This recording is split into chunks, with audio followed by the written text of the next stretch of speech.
Pagué todas las facturas del hogar, compré a mis padres que trasladaron a su amiga y a sus hijos a mi habitación para Navidad. Así que me fui y ahora me están llamando pánico y recordándome que es hora de pagar la casa. Les respondí. Me llamó ella y no recuerdo exactamente cuando me di cuenta por primera vez de que era diferente a mi hermana Sarah. Tal vez fue cuando yo tenía 7 años y ella 4, cuando la veía jugar con muñecas mientras yo ayudaba a mamá con la cena. O tal vez fue durante todas esas tardes en las que me asomaba por la ventana de la cocina y veía a otros niños jugando afuera mientras yo fregaba platos que estaban casi demasiado altos para que yo los alcanzara. Ella, ¿has terminado los deberes?, me preguntaba mamá todos los días después de la escuela, con la voz aguda y expectante. Sí, mamá, le respondía yo, mientras me ponía los 2 delantales grandes que me había comprado para mi 6º cumpleaños. Un regalo práctico, lo había llamado.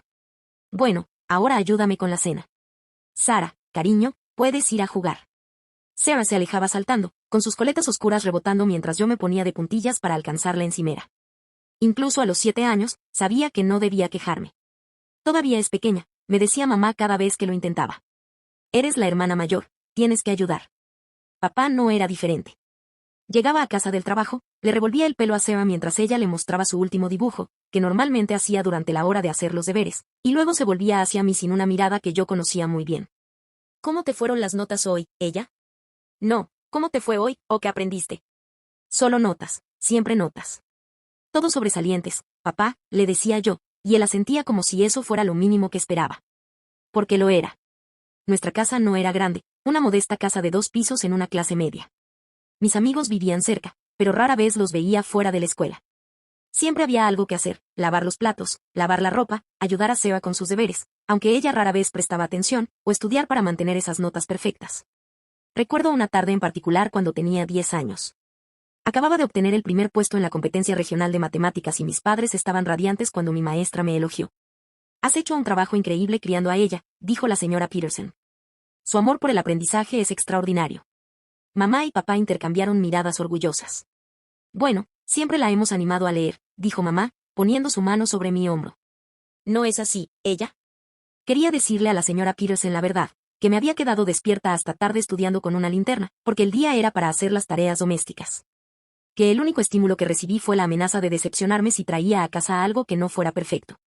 Pero me limité a sonreír y a sentir, como la buena hija que se suponía que debía ser. Mientras tanto, Sarah estaba haciendo aviones de papel con su examen de matemáticas reprobado en el pasillo, y nadie dijo una palabra al respecto. Así era siempre en nuestra casa.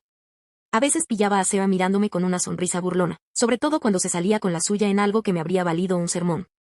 «Está celosa», me dijo una vez, cuando yo tenía 12 años y ella 9. Porque a mamá y a papá les gustó más.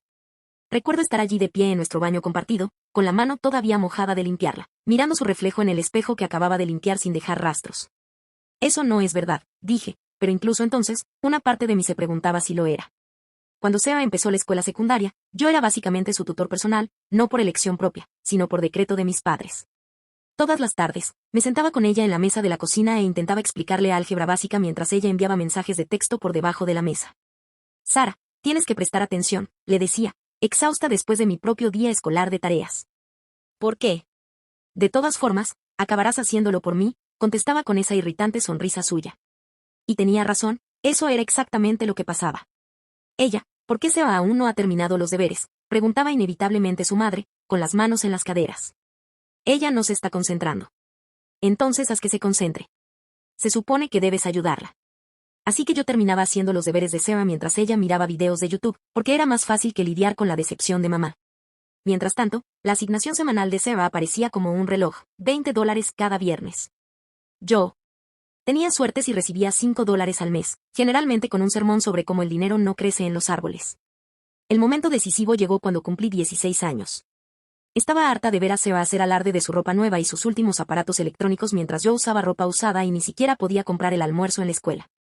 Fue entonces cuando vi el cartel de Se Busca Ayuda en el Joe's Café, a solo 3 cuadras de nuestra casa.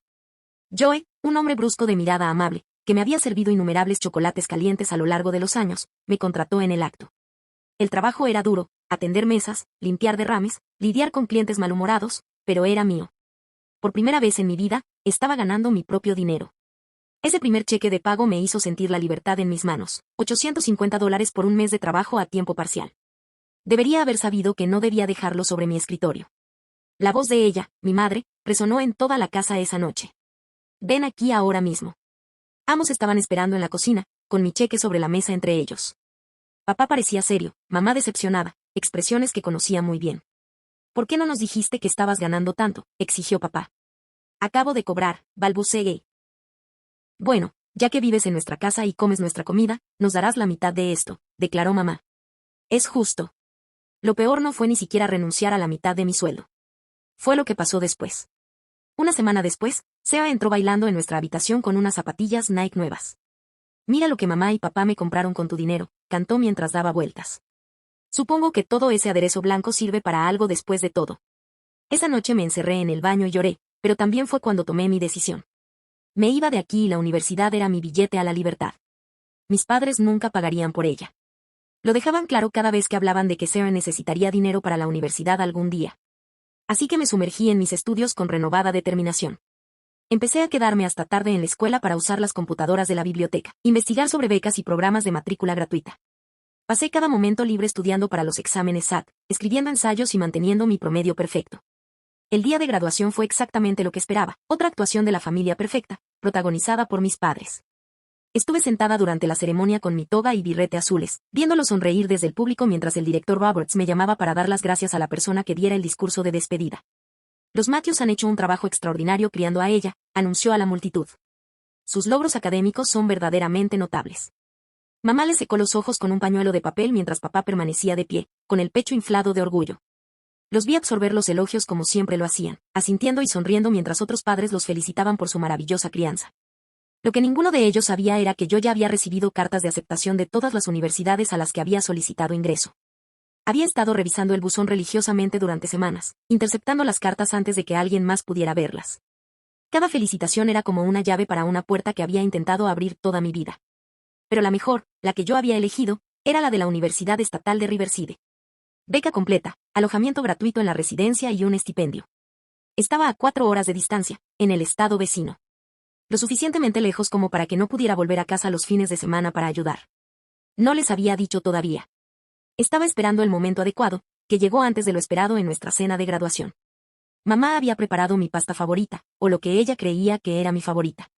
En realidad, nunca me lo había pedido y estábamos todos sentados alrededor de la mesa del comedor. Entonces, dijo mamá, sirviéndose otra ración, ¿has pensado en lo que vas a hacer ahora? Abrí la boca para contarle sobre Riverside, pero antes de que pudiera decir una palabra, mamá continuó con una sonrisa brillante. Estuve hablando con Joe en el café ayer. Dijo que estaría feliz de aceptarte a tiempo completo. ¿No sería maravilloso? Podrías ganar mucho más y ayudar mucho con los gastos familiares. Respiré profundamente. Me aceptaron en la universidad. Beca completa en Riverside State. Empiezo en otoño. El silencio que siguió fue ensordecedor. El tenedor de mamá golpeó el plato con un ruido metálico. El rostro de papá se puso de un alarmante tono rojo. La voz de mamá era cortante. ¿En otro estado? ¿Pero qué pasa con tu familia? ¿Qué hay de ayudar a tu hermana? He estado ayudando a mi hermana toda mi vida, dije en voz baja. Esto es algo que necesito hacer por mí misma. Papá se levantó tan abruptamente que su silla se raspó contra el suelo. Sin decir palabra, salió de la habitación y cerró la puerta de un portazo. Mira lo que has hecho, susurró mamá. Sarah se quedó sentada allí con una leve sonrisa burlona, probablemente ya calculando cómo llegar a mi habitación cuando me fuera. Ese último verano en casa fue como vivir con fantasmas.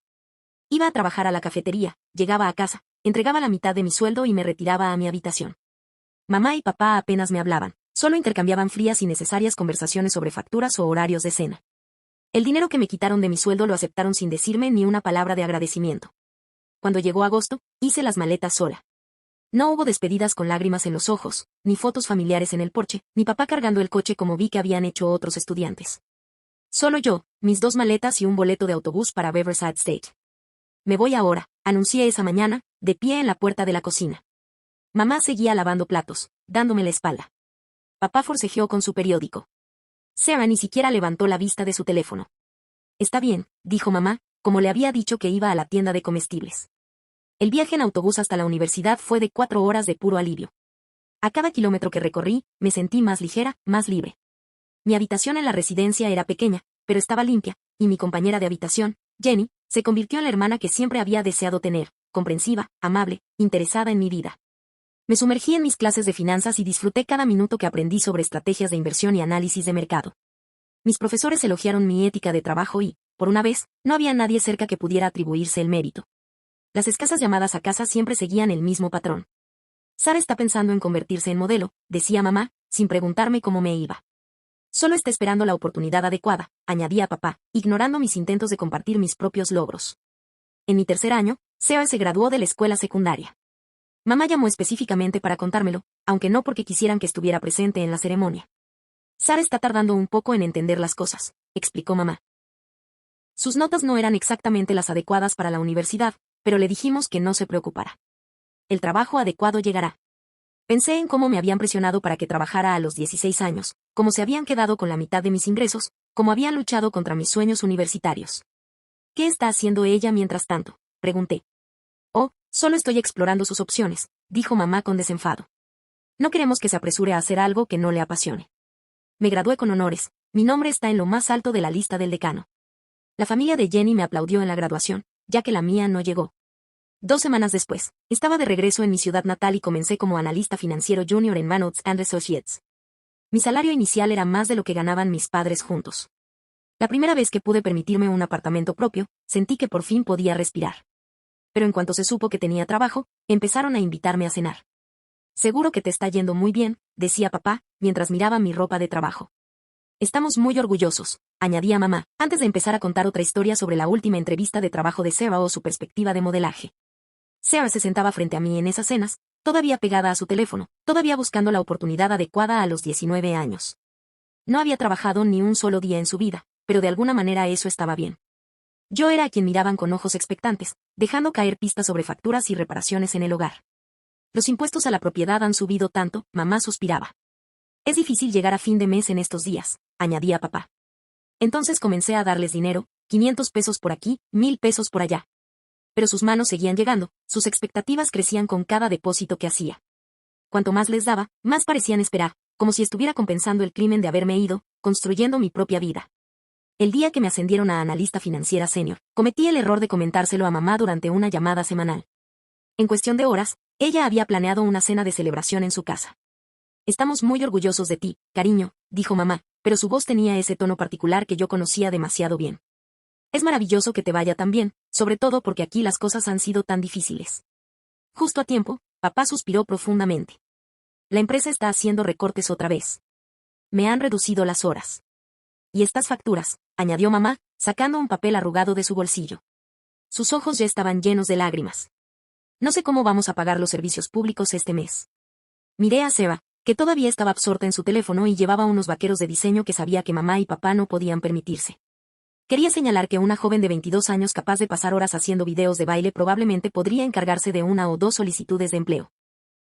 Las palabras estaban ahí en mi lengua, pero me las tragué. Entonces mamá soltó la bomba. Sabes, ella, dijo, extendiendo la mano sobre la mesa para palmearme la mano, hemos estado pensando. Estás gastando mucho en ese apartamento tuyo. ¿Por qué no te mudas de nuevo a casa? Podrías ahorrar dinero y podríamos ayudarnos mutuamente. Me sentí como si tuviera 16 años otra vez, viendo cómo el dinero que tanto me había costado ganar desaparecía en sus bolsillos. La idea de renunciar a mi tranquilo apartamento, a mi independencia, a mi espacio, me revolvía el estómago. Pero cuando abrí la boca para negarme, vi en sus rostros las conocidas miradas de culpabilidad. Bueno, me oí decir y vi cómo sus rostros se iluminaban de alegría. Una semana después, estaba de nuevo en el dormitorio de mi infancia. La habitación parecía más pequeña de lo que recordaba, o tal vez yo ya había crecido demasiado para ella. Le puse rápidamente mis condiciones, ayudaría con las facturas y las compras, pero no cocinaría ni limpiaría.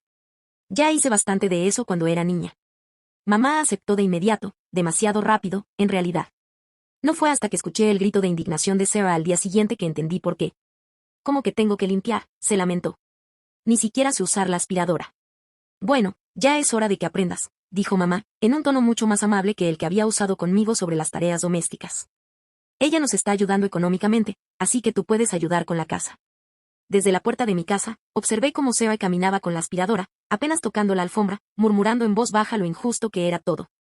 Más tarde, publicaría historias pasivo-agresivas en Instagram sobre el trabajo forzado y el trato injusto, pero no me importaba. Después de todo, ella seguía viviendo de mi dinero, de mis pagos de comestibles, de mis contribuciones a los servicios públicos, de mi equivalente al alquiler que, misteriosamente, nunca parecía reducir la presión financiera de nuestros padres. Lo mínimo que podía hacer era aprender a limpiar un baño.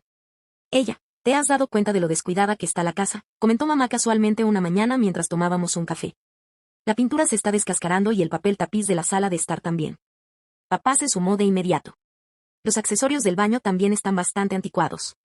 Sin duda, sería bueno darle una nueva cara a este lugar. Sabía lo que se avecinaba. Terminé gastando casi 30,000 pesos en reparaciones y renovaciones. Pinté toda la casa, actualicé los accesorios del baño, puse electrodomésticos modernos en la cocina, puse pisos de madera para reemplazar la alfombra vieja y puse papel tapiz nuevo en todas las habitaciones. Incluso pinté el exterior y arreglé el jardín. La transformación fue notable, debo admitirlo. La casa fue muy divertida.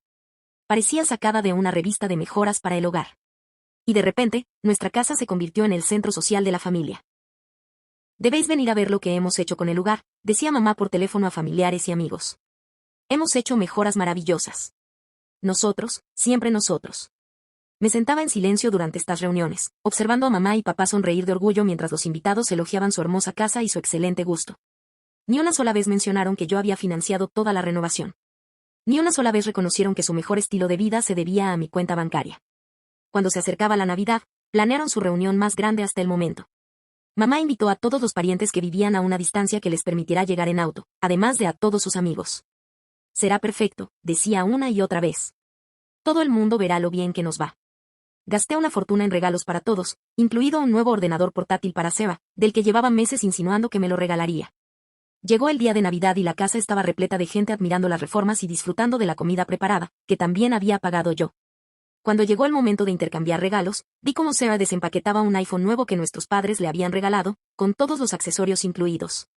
Su grito de alegría probablemente se oyó en la casa de al lado. ¿Qué me regalaron?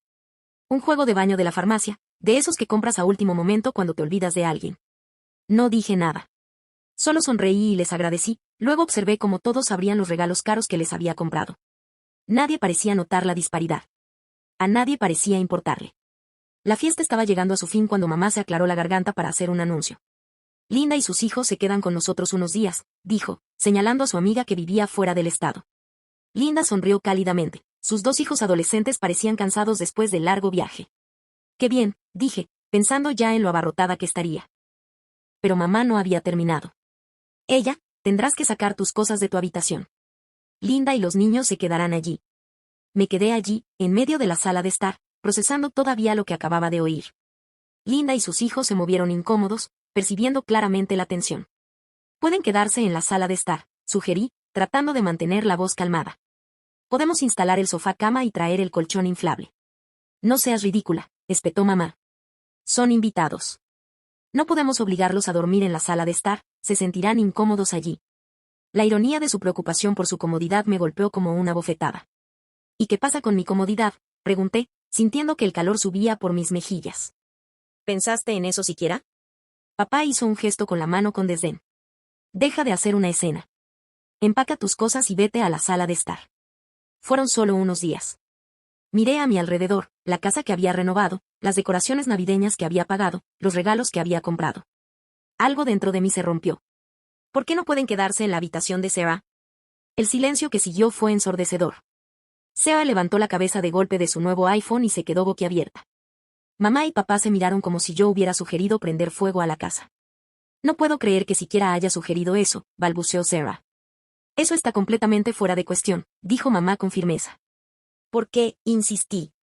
¿Por qué está bien que me desplacen a mí y a ella no? La cara de mamá se puso roja. Me estás avergonzando delante de mi amiga, susurró. No es así como te criamos para que te comportes. Si no puedes mostrar el debido respeto en esta casa, gritó papá, tal vez no deberías estar aquí. Vete, añadió mamá con voz estridente. Vete hasta que aprendas algunas cosas. Los miré de verdad. Miré la ira moralista de mamá, la cara roja de papá, la sonrisita petulante de Sarah. Ninguno de ellos parecía recordar o importarle que yo era quien había pagado por el techo sobre sus cabezas, la comida en su mesa, los regalos bajo su árbol. No les recordé nada, sino que subí las escaleras hasta mi habitación, la habitación que querían regalar, como si fuera suya. Mis manos estaban firmes mientras preparaba la maleta y hacía llamadas para encontrar un hotel o un albergue que tuviera habitaciones libres la noche de Navidad. En el Paradise Inn, un pequeño albergue en las afueras de la ciudad, quedaba una habitación libre. La reservé de inmediato. 20 minutos después, bajé por las hermosas escaleras de madera por las que había pagado, con mi maleta en la mano. Nadie intentó detenerme. Nadie dijo una palabra. Sara solo sonrió y volvió a jugar con su nuevo iPhone. El PRS no era gran cosa, una habitación pequeña con una cama con bultos y un baño al final del pasillo, pero me sentí más como en casa que en la casa de mis padres en años. Pasé la nochevieja allí, sola con comida china para llevar y mi computadora portátil, buscando apartamentos. Encontré un apartamento de una habitación en un complejo moderno al otro lado de la ciudad, lejos del barrio de mis padres. Durante los primeros días, mi teléfono vibró constantemente, mensajes y llamadas de mis padres y de Sarah. No leí ni contesté ninguno de ellos. Compré muebles que realmente me gustaban, no solo los que mis padres aprobarían. Pinté las paredes con los colores que yo elegí. Creé un espacio que era completamente mío. 2 semanas después de mudarme, mamá finalmente me tomó por sorpresa. Respondí el teléfono sin comprobar el identificador de llamadas, un error que no volvería a cometer. Las facturas de los servicios públicos están pendientes, dijo sin preámbulos, con voz aguda y exigente. Linda y sus hijos ya no están, así que puedes volver. Tu habitación te está esperando. Casi me río de lo absurdo de todo esto. Ningún saludo, ninguna disculpa, solo otra exigencia. No, dije en voz baja. ¿Qué quieres decir con que no? Sonaba genuinamente confundida, como si nunca se le hubiera ocurrido la posibilidad de mi negativa. Quiero decir que no, mamá. No voy a volver y ya no voy a pagar tus cuentas. Hubo un momento de silencio atónito, luego la explosión que había estado esperando. ¿Cómo te atreves?, gritó. ¿Después de todo lo que hemos hecho por ti? ¿Así es como nos lo pagas? ¿Abandonando a tu familia cuando te necesitamos? La dejé despotricar por un momento, escuchando los familiares sentimientos de culpa y acusaciones. Ya no me afectaban. Me dejaste muy claro lo que realmente sientes por mí, dije cuando ella hizo una pausa para respirar. Me has demostrado que para ti no soy más que una chequera. Bueno, esa chequera ya está cerrada. No me vuelvas a llamar a menos que estés dispuesto a tratarme con respeto. Colgué antes de que pudiera responder. Las llamadas y los mensajes de texto se intensificaron después de eso. Papá me dejó mensajes de voz sobre mis deberes familiares. Sarah me envió mensajes manipuladores sobre cómo estaba sufriendo por mi egoísmo. Mamá alternaba entre la ira y los viajes de culpa entre lágrimas. Los bloqueé a todos. Pasaron las semanas, luego los meses. Me dediqué por completo a mi trabajo y conseguí otro ascenso. Empecé a tomar clases de yoga. A través de amigos en común, me enteré de lo que estaba sucediendo en la casa de mis padres. Por primera vez en años, tenían dificultades para pagar las cuentas. Sarah se había visto obligada a aceptar un trabajo como cajera en el supermercado local. El tipo de trabajo poco atractivo que siempre había despreciado. Al parecer, era terrible en ese trabajo, llamaba constantemente para decir que estaba enferma y se quejaba de tener que estar de pie todo el día.